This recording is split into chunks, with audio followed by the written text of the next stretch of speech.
আমার সাথে পাটায়া শহরে তোমাদের সবাইকে স্বাগত। পাটায়া শহরের প্রথম যে সাইট সিনটা আমরা দেখেছিলাম তার নাম ছিল বিগ বুদ্ধা টেম্পল। ওয়াট ফারা ইয়াই বা বিগ বুদ্ধা টেম্পল সেন্ট্রাল পাটায়াতে থাকা একটি বিশেষ দর্শনীয় স্থান। এখানে কোনো প্রবেশ মূল্য নেই।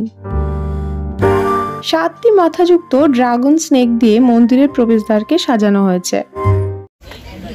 ওই দেখা যাচ্ছে গোল্ডেন বুদ্ধা, আর মোটামুটি এত সিঁড়ি ভেঙে আসতে হবে।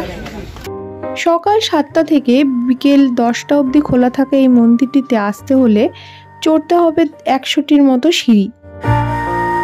মন্দিরটিতে আসতে হলে হাঁটুর নিচ পর্যন্ত শরীর ঢাকা জামাকাপড় পরতে হয়।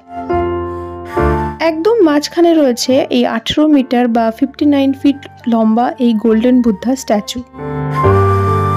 এই মূর্তিকে ঘিরে রয়েছে 7টি আলাদা ফর্মে থাকা বিভিন্ন রকমের বৌদ্ধ স্ট্যাচু, যেগুলি সপ্তাহের 7টি দিনকে ইন্ডিকেট করে। নিজের জন্মবার অনুযায়ী সেই বুদ্ধ স্ট্যাচুকে খুঁজে বার করা কিন্তু একটা ইন্টারেস্টিং ফ্যাক্ট ছিল এখানে। বিগ বুদ্ধার সামনে একটি জলাধারে প্রদীপ ভাসিয়ে হেলথ, হ্যাপিনেস এবং প্রসপেরিটির কামনা করার চল রয়েছে। থাই কারেন্সিতে 20 বাট করে দক্ষিণা দেওয়ার একটা রীতি এখানে দেখতে পেয়েছিলাম। দুপুরবেলা প্রবল রোদের মধ্যে না এসে সকালের দিকে বা সন্ধ্যের দিকে এই মন্দির ভিজিট করা বুদ্ধিমানের কাজ।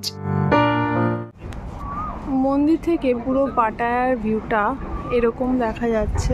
প্রাতামনাম হিলের উপরে অবস্থিত এই মন্দির থেকে পাটায়ার জমিতিয়াং বিচকে খুব সুন্দর করে দেখা যায়। এটি ছিল বুদ্ধের পায়ের ছাপ এবং পয়সা দিয়ে এই রাউন্ডগুলোকে কমপ্লিট করতে হচ্ছিল। এখন একদম দাঁড়িয়ে আছি পাটায়াতে গোল্ডেন বুদ্ধা স্ট্যাচুর সামনে। এই যে আমার পেছনেই রয়েছে গোল্ডেন বুদ্ধা স্ট্যাচু, আর এই যে পুরো জায়গাটা, এটা পুরো গোল্ডেন বুদ্ধা, ছোট ছোট মূর্তি, বিভিন্ন ফর্ম, যখন যেভাবে বুদ্ধা এসেছিলেন আমাদের পৃথিবীতে সেই ফর্মে এই জায়গাটা পুরোটা এরকম বুদ্ধা স্ট্যাচু দিয়ে তৈরি করা হয়েছে। আমার সাথে পাটায়ার গোল্ডেন বুদ্ধা টেম্পল দেখতে তোমাদের কেমন লাগলো অবশ্যই কমেন্ট করে জানিও। তোমাদের সাথে আবার দেখা হবে আমার পরবর্তী ভিডিওতে। ততদিন সবাই খুব ভালো থেকো। এখন তবে আসি, বাই।